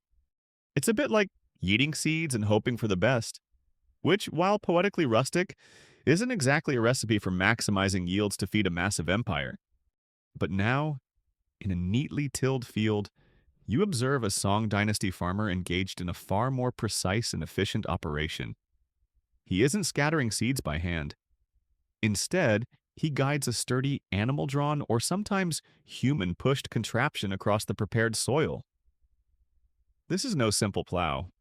It's a sophisticated seed drill, likely constructed with a strong iron framework and featuring multiple tubes. Attached to the front might be a plow-like share that opens several neat furrows simultaneously. Above this, a hopper holds a supply of seeds. As the machine moves forward, a carefully designed mechanism releases seeds from the hopper down through these tubes, depositing them at a controlled rate directly into the furrows at a consistent depth. And often, another component at the rear of the machine lightly covers the newly planted seeds with soil. It's precision agriculture, 12th century style. A mainstream historical fact is that while rudimentary seed drills had been known in China since the Han Dynasty around 200 BCE to 200 CE, it was during the Song Dynasty that these tools saw significant improvements and wider adoption. They became more robust, often incorporating more iron parts thanks to the flourishing iron industry, and the multi-tube designs allowed for the simultaneous planting of several rows, drastically increasing efficiency. You can just imagine how happy the seeds must be, getting their own designated, perfectly spaced little earth beds instead of being unceremoniously flung to the whims of fate and hungry sparrows. The benefits of this advanced seed drill were manifold and transformative. Firstly, seed saving far less seed was wasted compared to broadcasting, as almost every seed was placed in an optimal position to germinate. This was a huge economic advantage for farmers. Secondly, uniform planting seeds sown at a consistent depth and spacing led to more even germination, healthier plant growth, and reduced competition between seedlings. This, in turn, made subsequent tasks like weeding and harvesting much easier and more efficient. Thirdly, and most importantly, these factors combined to significantly increase crop yields per unit of land. More food from the same amount of land with less seed. It's an agricultural win-win-win. And finally, it saved a tremendous amount of labor compared to hand planting row by row. A quirky tidbit is that Song Dynasty agricultural treatises, which were part of a rich literary tradition of farming manuals, often contained detailed illustrations and descriptions of these advanced tools, including various types of seed drills. These texts would provide instructions on their construction, maintenance, and proper use, effectively serving as early how-to guides for farmers across the empire, helping to disseminate best practices and new technologies. Some of these manuals also included sophisticated advice on crop rotation, fertilization, pest control, and even detailed planting schedules based on updated astronomical calendars and local microclimates. This wasn't just folk wisdom, it was applied agricultural science. You can almost picture a Song Dynasty farmer, after a long day, settling down not with a novel, but with the latest thrilling installment of Advanced Plowing Techniques Monthly. You watch the farmer and his drill move steadily across the field, leaving behind neat rows of precisely planted potential. It's a scene of quiet, efficient productivity, a world away from the fiery drama of the battlefield or the intricate mechanics of a celestial clock, but no less impressive in its own right. This kind of sustained agricultural innovation was a cornerstone of the Song Dynasty's prosperity and its ability to support such a large and increasingly urbanized population. Historians still argue whether the remarkable agricultural productivity of the Song era, which some scholars believe initiated a green revolution in pre-modern times, was primarily attributable to these kinds of technological innovations like the improved seed drill, the introduction of new, faster ripening rice strains from Champa modern Vietnam, and advances in irrigation, or if socioeconomic factors such as changes in land tenure, sophisticated market networks, and exceptionally intensive farming practices driven by population pressure played an even more significant, or at least equally crucial, role. As usual, it's likely a complex interplay of many elements. What's clear, however, is that the multi-tube iron seed drill represents another brilliant, if often forgotten, piece of the Song Dynasty's ingenuity puzzle. It demonstrates their ability to observe a problem, inefficient planting, apply technological solutions, mechanical seed distribution, use of iron, and achieve significant improvements in a fundamental area of human endeavor. It's the kind of practical, impactful invention that doesn't always make the history highlight reels, but quietly changes the world, one perfectly planted seed at a time. One can only imagine how many YouTube farming simulator channels this baby could have spawned if they'd had the tech back then. The neat, productive fields tilled with advanced Song Dynasty seed drills fade behind you, a testament to their agricultural ingenuity. But growing vast quantities of grain and other goods is only half the battle. You also need to transport them efficiently, especially to feed those massive bustling cities and supply the sprawling empire. This brings you back to China's lifeline, its incredible network of canals, most famously the Grand Canal, which was a veritable superhighway of ancient commerce. And it's here, on these vital waterways, that you encounter another marvel of Song hydraulic engineering, a forgotten invention that revolutionized inland navigation, the canal pound lock. Imagine yourself on a sturdy canal barge, laden perhaps with sacks of rice from the fertile southern regions, or bolts of silk, or maybe even some of that high-quality iron we saw being produced earlier. You're part of a long procession of similar vessels, the lifeblood of the Song economy. For centuries, navigating changes in water level on canals was a tricky, time-consuming, and often dangerous business. The most common method was the flash lock, essentially a single gate or weir. When a boat needed to pass, the gate would be opened, and water would surge through, carrying the boat hopefully in one piece up or down to the next level. This was incredibly wasteful of water, a precious resource, and the sudden rush could easily damage or even capsize boats. It was basically the log flume ride from hell. But with your entire livelihood at stake, ascending against such a rush was even harder. But now, as your barge approaches a section of the canal where the terrain dictates a significant change in water level, you see something different, something far more sophisticated. Instead of a single turbulent gate, there's a rectangular chamber, built of stone or sturdy timber, with a set of watertight gates at each end. This, my friend, is the pound lock, and it's about to make your journey a whole lot smoother. A mainstream historical fact, and a truly significant one, is that the invention of the pound lock is credited to a Song Dynasty official named Qiao Weiyue in the year 984 AD. He implemented it on a section of the Grand Canal near Huayan to deal with a tricky 5-level difference. And this innovation was centuries ahead of its appearance in Europe. It's a classic example of Song practical problem solving. Your barge glides slowly towards the first set of gates, which are closed. The water level in the canal on your side is, let's say, lower than the section ahead. The lockkeeper, a figure of some importance on these busy waterways, signals for the lower gates to be opened. Your boat, and perhaps a few others, drift into the chamber, the pound. It feels a bit like entering a watery waiting room. Then, the lower gates are closed securely behind you, sealing the chamber. For a moment, you're enclosed. Then, with the operation of sluices, water from the higher canal level is gradually allowed to flow into the chamber. You feel your barge begin to rise, smoothly and steadily, as the water level inside the pound equalizes with the level of the canal section ahead. There's no violent rush, no dangerous turbulence, just a gentle, controlled ascent.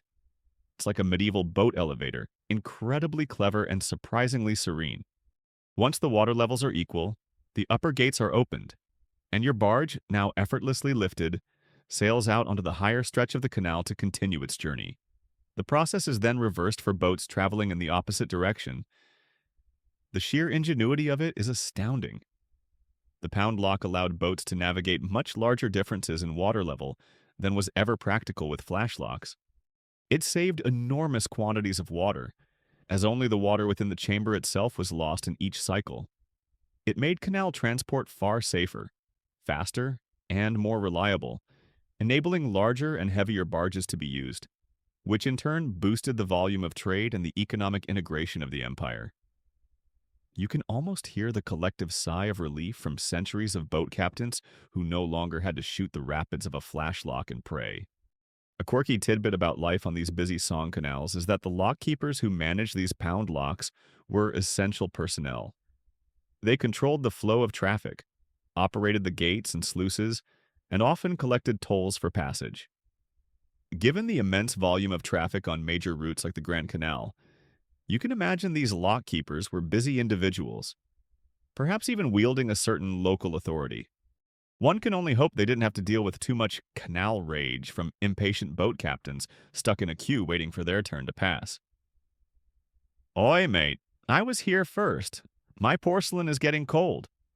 Historians still argue whether the invention of the pound lock was a singular eureka moment of genius by one individual like Qiao Weiyue, or if it represented a more gradual evolution from earlier, less efficient types of chambered locks or even inclined planes and slipways used to move boats between different water levels.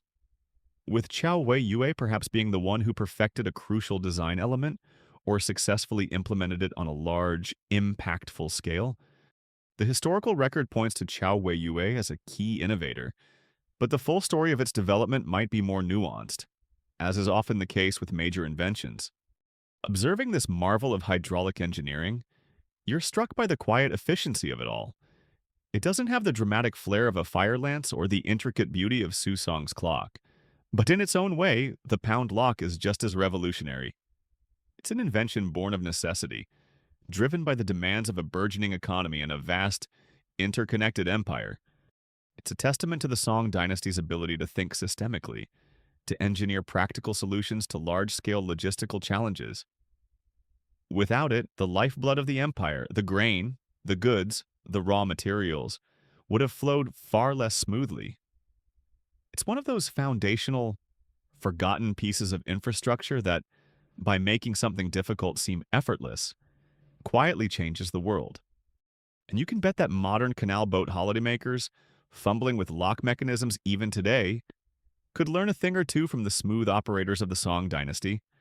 The ingenious pound locks of the Song Dynasty's canals, effortlessly lifting your barge and its precious cargo, demonstrate a mastery over water transport that fueled a booming economy. But all that commerce, all those goods changing hands in the bustling marketplaces and thriving cities you've explored, required a convenient and efficient medium of exchange. This brings you to another revolutionary, and in its early, often messy details, forgotten. Song Innovation government-issued paper money. Yes, that flimsy stuff in your wallet that you probably take for granted. It's great, great, great. Add a few more greats. Grandparent was born right here, not out of a desire for abstract economic theory, but from sheer, pressing, practical need. Imagine the scene in a prosperous Song Dynasty trading hub.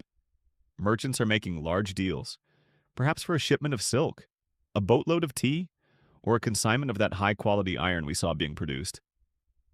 The traditional currency was metal coins, usually copper, often strung together in strings of 1,000.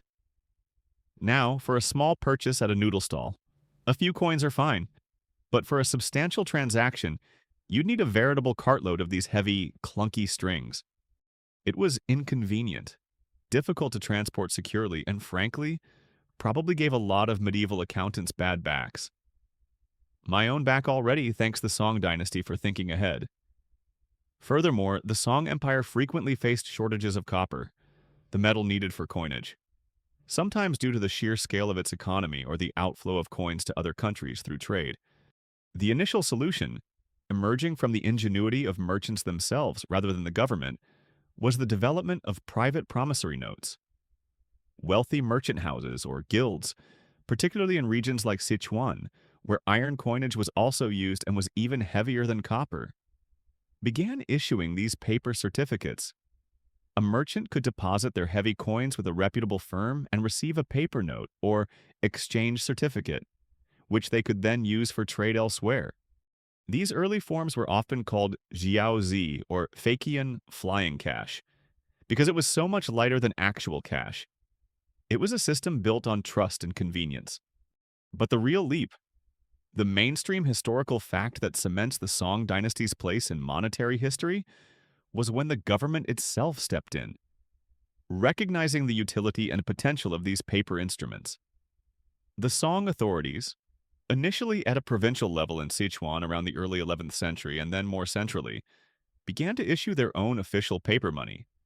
This was a world first, a government deliberately creating and circulating paper currency as a recognized medium of exchange. You find yourself in a busy marketplace, or perhaps at an officially sanctioned exchange office. Witnessing this incredible transition, you see merchants exchanging hefty bags of coins for crisp, elegantly printed paper notes, or confidently using these notes to purchase valuable goods. These early paper notes were not just scraps of parchment. A quirky tidbit is how much effort went into making them secure and authoritative. Even back then, to combat counterfeiting, Jiaozi and later forms of song paper money like huizi were often printed on special paper, sometimes made from the bark of mulberry trees, chosen for its durability and unique texture. They featured intricate, multi-color printed designs using advanced woodblock printing techniques, official vermilion seals from various government offices, and sometimes even handwritten serial numbers or marks. And just to make the point absolutely clear, many notes carried stern warnings that counterfeiters would be summarily beheaded. Talk about a robust security feature. No, please do not copy here. Just straight to, you will lose your head. Now, the outline for this section mentions Jiaozi's fragile promise and its turbulent birth, and this is where the forgotten complexity lies. While paper money was a brilliant idea, its implementation was fraught with challenges. The promise was convenience, liquidity, and economic stimulus. The reality was often a bit more wobbly. One major issue was inflation. Governments, then as now, sometimes found the printing press a little too tempting, especially when faced with fiscal pressures like funding massive armies. Remember those fire lances and paddle wheel ships or expensive public works? If too many notes were issued without sufficient backing like reserves of coin, silk, or salt, which were sometimes used, or if the public lost confidence in the government's ability to honor the notes, their value could plummet. You might observe periods of economic anxiety, where merchants become reluctant to accept paper, or where prices on a menu, remember those written in paper currency terms, fluctuate wildly. Counterfeiting, despite those dire warnings, remained a persistent problem.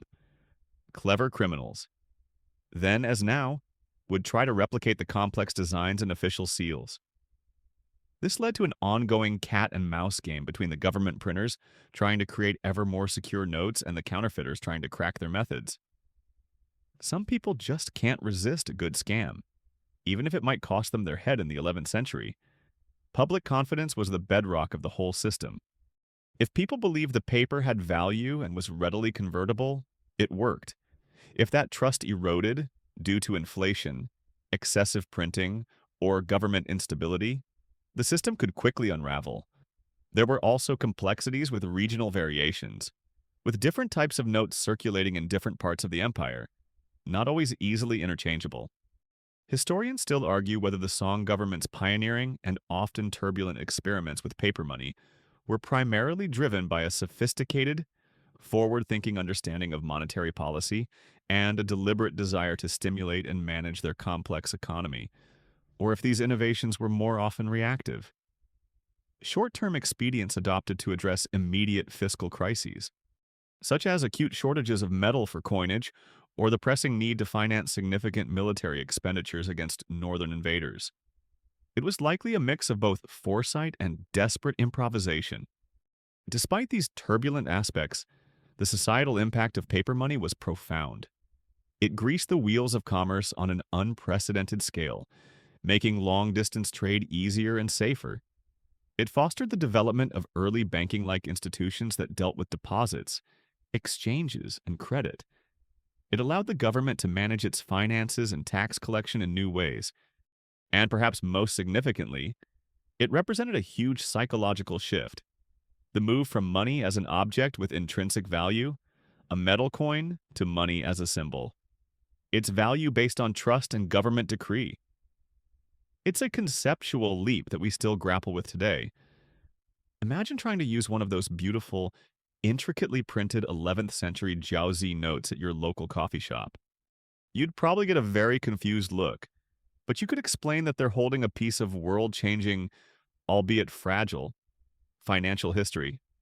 Just don't expect them to accept it for a latte.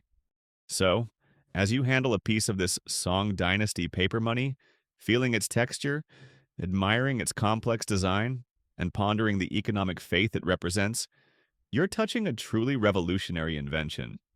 It wasn't always a smooth ride. Its promise was indeed fragile at times, but it laid the groundwork for monetary systems that would eventually transform the global economy. Another forgotten first, brought to you by the endlessly inventive and occasionally over-leveraged Song Dynasty. The crisp rustle of Song Dynasty paper money, that fragile promise of portable wealth, fades as your journey through their forgotten innovations takes you from the bustling marketplace back to the source of one of its most prized commodities: silk. Silk, that shimmering, luxurious fabric, was more than just clothing in Song China. It was a currency, a status symbol, a vital export that connected the empire to distant lands. And while the art of sericulture, raising silkworms and harvesting their cocoons, was ancient, the Song Dynasty introduced some remarkable and often overlooked advancements in processing this precious fiber, particularly in the form of automated water-powered machines for reeling the delicate silk threads. Get ready to see an early glimmer of the Industrial Revolution, but powered by H2O and focused on very fancy yarn. You find yourself in a region renowned for its silk production, perhaps near the fertile banks of the lower Yangtze. The air is sweet with the scent of mulberry leaves, the primary diet of those industrious little silkworms. For centuries, the process of unreeling the continuous filament from a silkworm cocoon to create raw silk thread was an incredibly delicate, labor-intensive manual task, traditionally performed by women. Imagine trying to find and unwind a single, almost invisible thread, hundreds of meters long, from a small, boiled cocoon without breaking it, and then doing that thousands upon thousands of times. It required immense patience, dexterity, and very good eyesight. It's the kind of job that would make assembling miniature ship models inside bottles seem like a relaxing walk in the park. But now, you step into a larger workshop, a filature, and your ears are met not just with the gentle hum of women working, but with a more rhythmic, mechanical sound, the gentle splash and creak of a water wheel, and the whirring of multiple spindles. You are witnessing a significant leap in textile automation.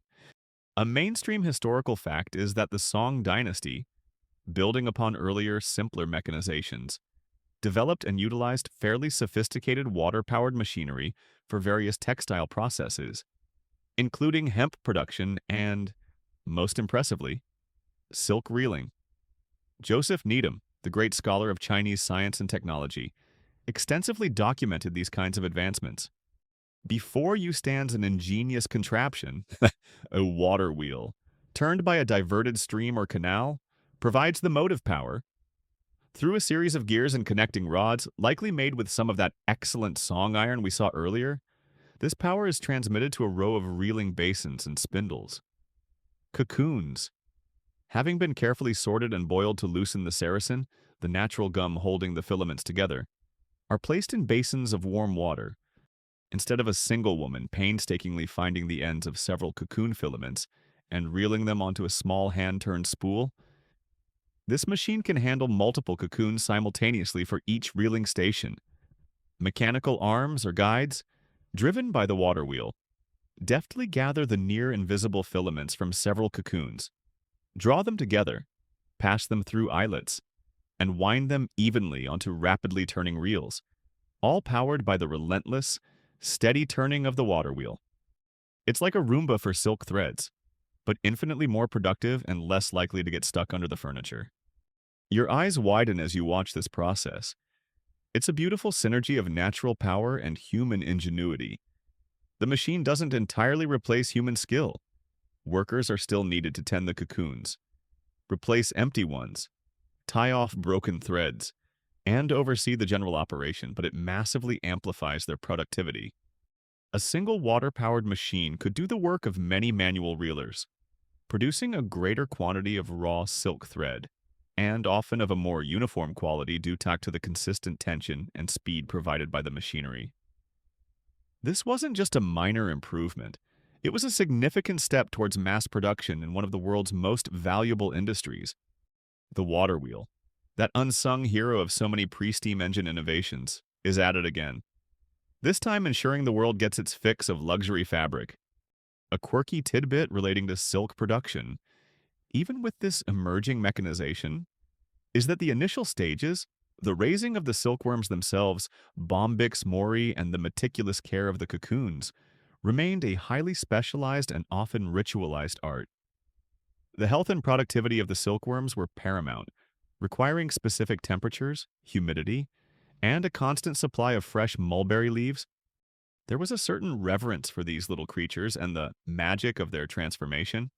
So, while the reeling process might be getting a technological boost, the reverence for the source of the silk, those tiny, voracious caterpillars, likely remained. They were, and after all, the true divas of the whole operation, demanding perfect conditions for their silk spinning performance. The development of such automated machinery had profound implications. It could increase the overall output of Chinese silk, making it more available for both domestic consumption and the lucrative export trade along the Silk Road and maritime routes. It might have freed up labor for other tasks, or allowed for the production of even finer and more complex woven silk fabrics, as the raw material became more abundant and consistent.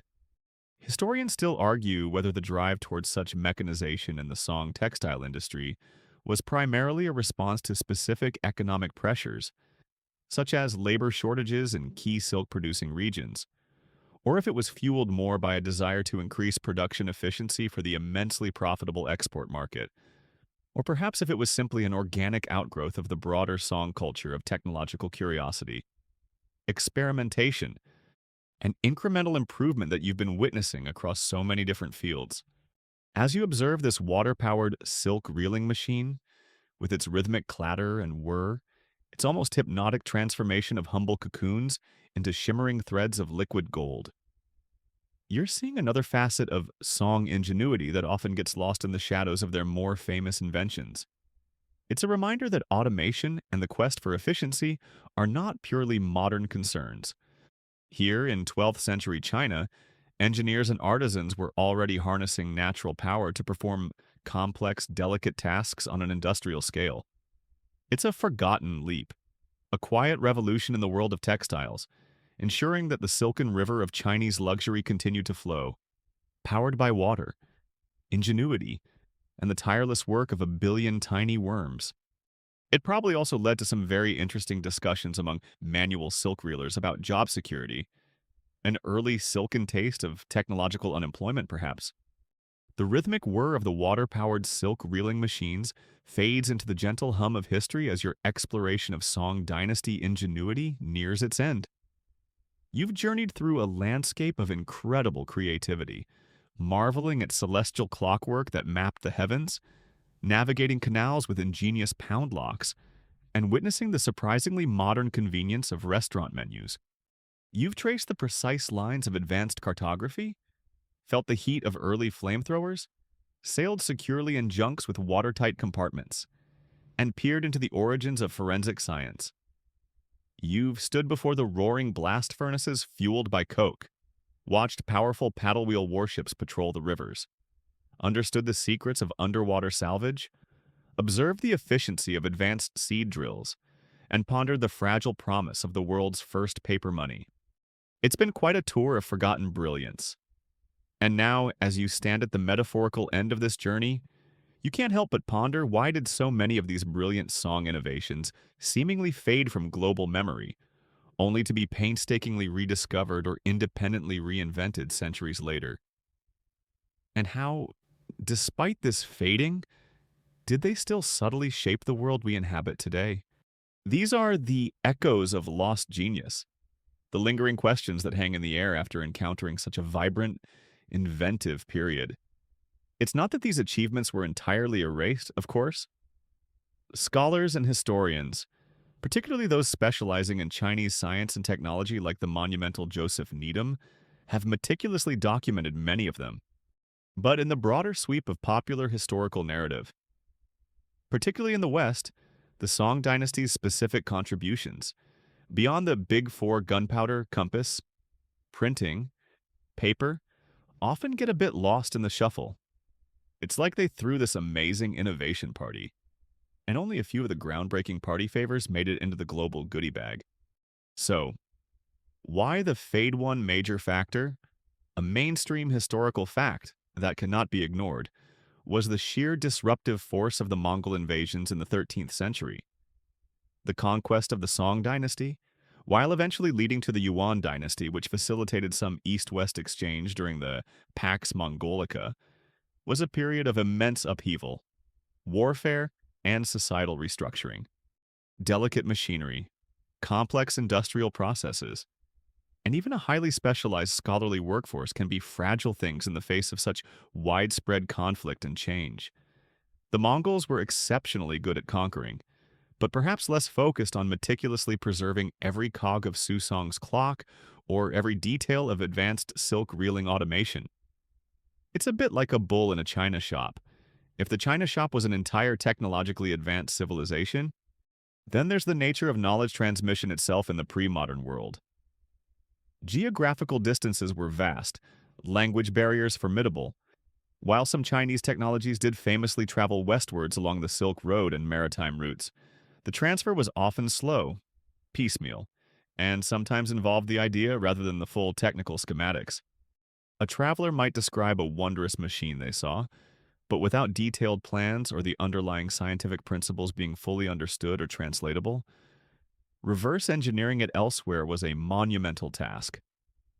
It's not like they could just email the blueprints or watch a Song Dynasty YouTube tutorial on building your own astronomical clock tower in 10 easy centuries.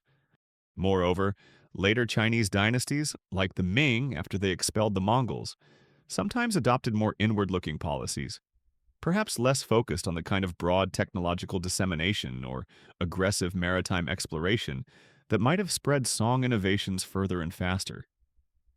Societal priorities can shift, and what was once cutting edge can become neglected if it no longer aligns with the prevailing cultural or political winds.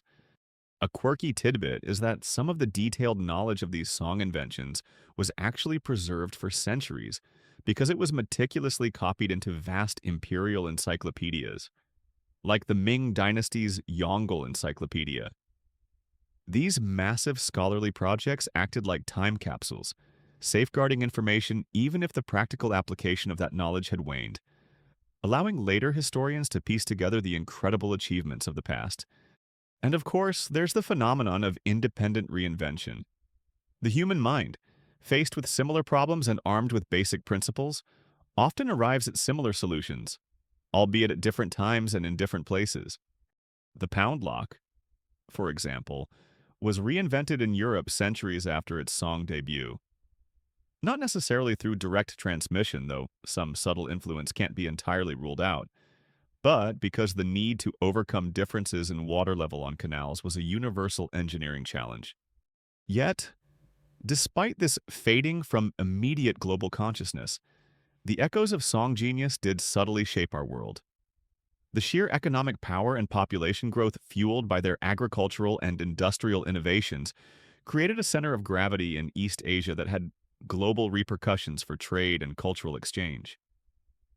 The intellectual ferment of the song, its Neo-Confucian philosophy, its artistic achievements, all left an indelible mark.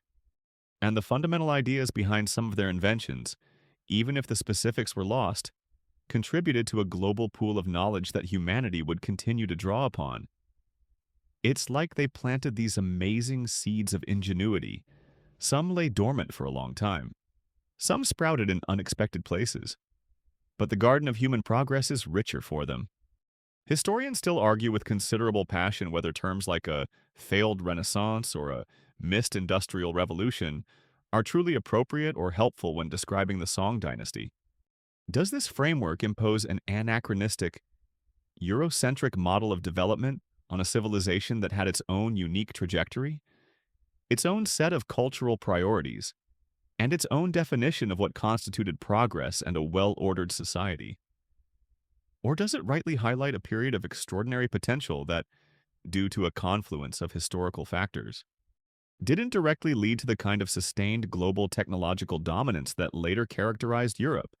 It's a complex debate with no easy answers, reminding us that history isn't a simple linear race to a single definition of modernity. As you, our sleepy time traveler, prepare to depart this era of forgotten wonders, you carry with you the images of a society that was simultaneously ancient and startlingly advanced. You've seen that ingenuity is not the sole property of any one time or place.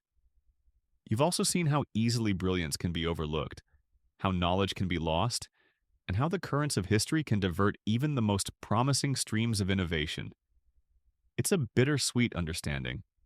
But the echoes remain in the technologies we use today that have ancient, often unacknowledged, roots, and in the enduring human capacity for creative problem solving. Maybe the next time you use paper money, or cross a canal lock, or even see a complex machine, you'll spare a thought for those brilliant Song Dynasty inventors, the forgotten geniuses who saw the world not just as it was, but as it could be. And if you try to explain all these amazing inventions when you get back to your own time, and people just give you a blank stare, well, now you know how history sometimes feels. And so, our exploration of the Song Dynasty's hidden marvels gently concludes. We have wandered through bustling cities that saw the birth of paper money and the convenience of written menus, stood in awe before celestial clocks that mirrored the heavens, and appreciated the quiet genius of agricultural tools and engineering feats that sustained an empire. We have seen how human ingenuity, even centuries ago, tackled challenges with solutions both practical and profoundly clever, many of which now linger only as faint, though fascinating, echoes in the grander narrative of our shared past. As these images of intricate clockwork, efficient seed drills, and revolutionary canals begin to soften and drift away, like ink fading on ancient paper, perhaps what remains is a renewed sense of wonder, a wonder at the depth of creativity that can be found in every era, and a gentle appreciation for the subtle, often unseen, foundations upon which our modern world is built. The Song Dynasty, with its forgotten inventions, reminds us that progress is not always a straight line, and that brilliance can bloom and sometimes fade in the most unexpected corners of history. May this journey into their lost genius leave you with a sense of peace and a quiet curiosity about the countless other overlooked wonders that still lie sleeping in the vast, dream-filled library of time. End of script. Sweet dreams.